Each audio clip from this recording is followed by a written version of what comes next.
আসসালামু আলাইকুম প্রিয় ভিউয়ার্স, আপনারা সকলে কেমন আছেন? আশা করি ভালো আছেন। দেশ কিংবা প্রবাসে থাকা সকল ব্যাংক গ্রাহকদের জন্য একটি মহামূল্যবান গুরুত্বপূর্ণ নিউজ নিয়ে আজকে হাজির হয়েছি। একীভূত 5 ব্যাংক সুদসহ আমানত ফেরতের দাবিতে বাংলাদেশ ব্যাংক ঘেরাও। প্রিয় দর্শক, আজকের প্রতিবেদনটি প্রকাশ করেছে দৈনিক ইত্তেফাক। শাপলা চত্বরে প্রধান সড়ক অবরোধ করলে জমকালো ব্যবহার করে বিক্ষোভকারীদের সরিয়ে দেয় আইনশৃঙ্খলা বাহিনী। মুনাফাসহ গচ্ছিত আমানতের পূর্ণ টাকা দ্রুত ফেরত দেওয়ার দাবিতে বৃহস্পতিবার 5 মার্চ বাংলাদেশ ব্যাংকের সামনে বিক্ষোভ ও অবস্থান কর্মসূচি পালন করেছে একীভূত হওয়া 5টি ব্যাংকের আমানতকারীরা।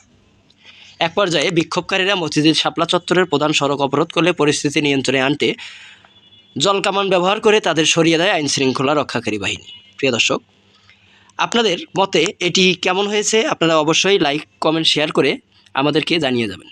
আর ভিডিওটি ভালো লাগলে অবশ্যই একটি সাবস্ক্রাইব করে আমাদের পাশেই থাকবেন। ইউনিয়ন ব্যাংক, ফার্স্ট সিকিউরিটি ইসলামী ব্যাংক, গ্লোবাল ইসলামী ব্যাংক, সোশ্যাল ইসলামী ব্যাংক ও এক্সিম, এই 5 ব্যাংক নিয়ে গঠিত সম্মিলিত ইসলামী ব্যাংকের গ্রাহকরা দীর্ঘদিন ধরেই তাদের পাওনা আদায়ের দাবিতে আন্দোলন করে আসছেন। আজকের কর্মসূচিতে আন্দোলনকারীরা প্রধান ফটকের সামনে অবস্থান নিয়ে হেয়ার কাট সিদ্ধান্ত বাতিলের দাবিতে বিভিন্ন স্লোগান দিতে থাকেন। আন্দোলনরত আমানতকারীদের মূল অভিযোগ হচ্ছে, বাংলাদেশ ব্যাংকের সাবেক গভর্নরের দেওয়া একটি সিদ্ধান্তের কারণে 2024 ও 25 সালের আমানতের উপর 4% হারে মুনাফা দেওয়ার ঘোষণা দেওয়া হয়েছে। এই নিয়মটি হেয়ার কাট হিসেবে পরিচিত পেয়েছে, যা সাধারণ আমানতকারীদের জন্য চরম অমানবিক ও অন্যায্য বলে মানববন্ধনে বক্তব্য দাবি করেন তারা। বক্তারা উল্লেখ করেন, অনেক গ্রাহক বর্তমানে তাদের জমানো টাকা, মূলধন ও মুনাফা তুলতে না পেরে অত্যন্ত মানবতার জীবনযাপন করেছে। তারা অবিলম্বে এই বিতর্কিত সিদ্ধান্ত বাতিল করে আমানতের পুরো অর্থ ফেরত দেওয়ার পাশাপাশি ব্যাংকিং কার্যক্রম স্বাভাবিক করার দাবি জানান। বেলা 11টায় শুরু হয় এই মানববন্ধন ও অবস্থান কর্মসূচি।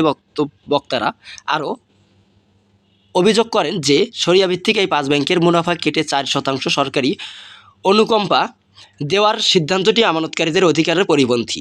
দাবি আদায় না হলে আগামী 12 মার্চ বাংলাদেশ ব্যাংক ঘেরাও করার মতো আরও কঠোর কর্মসূচি পালনের হুঁশিয়ারি দিয়েছেন আন্দোলনকারীরা। বিক্ষোভের কারণে মতিঝিল এলাকায় দীর্ঘ সময় যানজট চলাচল অব্যাহত এবং আইনশৃঙ্খলা রক্ষাকারী বাহিনীর বিপুল সংখ্যক সদস্যকে সেখানে মোতায়েন থাকতে দেখা যায়। বর্তমানে সম্মিলিত ইসলামী ব্যাংক গঠনের যে প্রক্রিয়া চলছে, তাতে গ্রাহকদের আস্থা ফেরানোই সবচেয়ে বড় চ্যালেঞ্জ হয়ে দাঁড়িয়েছে।